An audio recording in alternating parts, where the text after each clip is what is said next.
Halo teman-teman, selamat datang kembali di podcast kita. Kali ini kita akan membahas konsep materi pembelajaran bahasa Arab di MI. Nah, ini adalah topik yang sangat penting untuk mendukung pembelajaran yang efektif. Yuk kita mulai.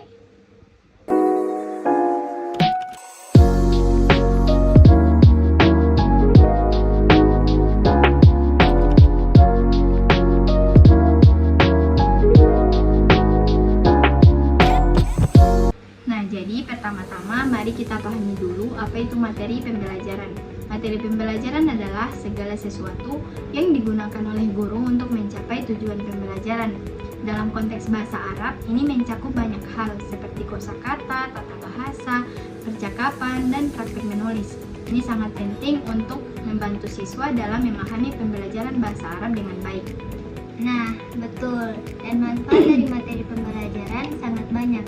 Misalnya, materi yang baik dapat membantu siswa untuk memahami konsep dasar bahasa Arab. Selain itu, dengan materi yang menarik dan relevan, siswa jadi lebih termotivasi untuk belajar.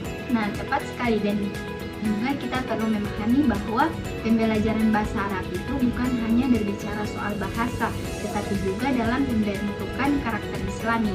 Karena bahasa Arab merupakan bahasa Al-Quran dan hadis, jadi kita harus memilih materi yang sesuai dengan aspek itu juga. Sekarang, mari kita bahas jenis-jenis pembelajaran. Ada beberapa kategori yang perlu kita ketahui. Pertama, ada materi fakta. Ini termasuk informasi konkret, seperti sejarah bahasa Arab dan contoh kata-kata dasar. Lalu ada juga materi konsep yang mengajarkan pengertian dasar kata benda dan kata kerja. Misalnya bagaimana menggunakan kata-kata tersebut dalam bentuk kalimat. Ini dapat membantu siswa dan mendukung memahami struktur kalimat. Nah, selain itu kita punya materi prinsip, yaitu aturan-aturan dalam tata bahasa, seperti nahwu dan shoroh. Ini penting untuk membangun fondasi yang kuat dalam bahasa Arab. Dan jangan lupa materi prosedur yang mencakup langkah-langkah menyusun kalimat dan teknik membaca.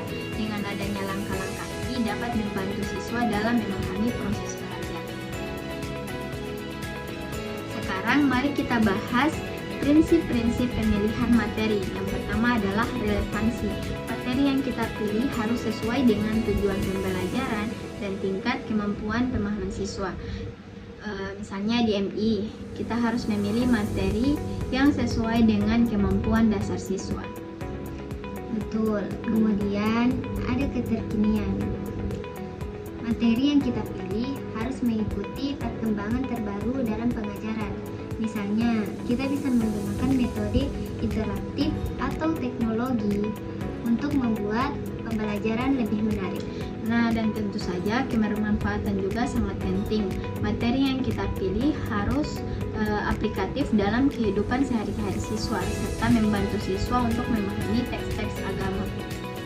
Dan juga kita harus memperhatikan tingkat kesulitan. Materi harus disesuaikan dengan kemampuan siswa, agar mereka tidak merasa terbebani. Dan terakhir, keberlanjutan materi harus membangun pengetahuan siswa dari yang lebih mudah ke yang lebih kompleks. Jadi dengan memahami semua ini, kita bisa merancang pembelajaran bahasa Arab yang lebih efektif di madrasah ibtidaiyah. Semua aspek ini penting untuk memastikan bahwa siswa bukan hanya belajar soal bahasa, tetapi juga nilai-nilai yang terkandung di dalamnya. Terima kasih telah mendengarkan podcast kita malam ini. Semoga informasi kita pada malam hari ini bermanfaat untuk kalian semua. Sampai jumpa di episode berikutnya. See you.